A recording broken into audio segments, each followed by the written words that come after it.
بسم اللہ الرحمن الرحیم۔ ناظرین کرام، سامعین کرام، ہمیں شریعت محمدی صلی اللہ علیہ وسلم کے اصول اور احکام کو سمجھنے کے لیے دو ذرائع دیے گئے ہیں، ایک قرآن مجید اور دوسرا حدیث۔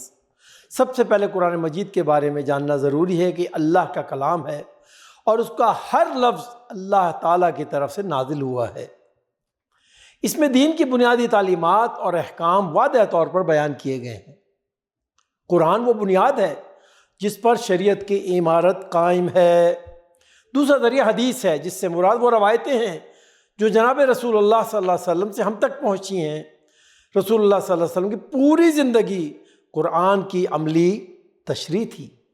آپ صلی اللہ علیہ وسلم نے 23 سال کی نبوت کے دوران اپنی زبان اور عمل سے یہ سکھایا کہ اللہ تعالیٰ کی مرضی کے مطابق زندگی کیسے گزاری جائے۔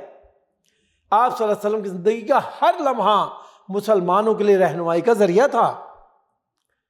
صحابہ کرام، صحابیات و اہل بیت رضی اللہ تعالیٰ عنہم سب رسول اللہ صلی اللہ علیہ وسلم کے فرامین اور اعمال کو نہایت توجہ سے سنتے اور دیکھتے تھے۔ اگر کوئی معاملہ پیش آتا تو آپ صلی اللہ علیہ وسلم سے اس کے متعلق شریعت کا حکم دریافت کرتے، اور آپ صلی اللہ علیہ وسلم کبھی فرماتے کہ فلاں کام کرو اور فلاں نہ کرو، اور وہ اسے یاد کر لیتے۔ کبھی آپ صلی اللہ علیہ وسلم کوئی عمل خود کرتے اور لوگ اسے محفوظ کر لیتے۔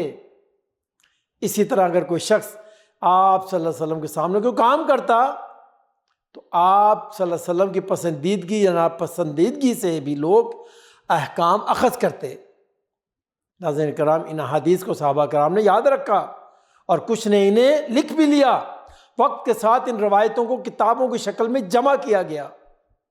اس ذخیرے میں امام مالک، امام بخاری، امام مسلم، امام ترمذی، امام ابو داود، امام نسائی، امام ابن ماجہ رحمۃ اللہ علیہ کی کتابیں خاص طور پر مستند سمجھی جاتی ہیں۔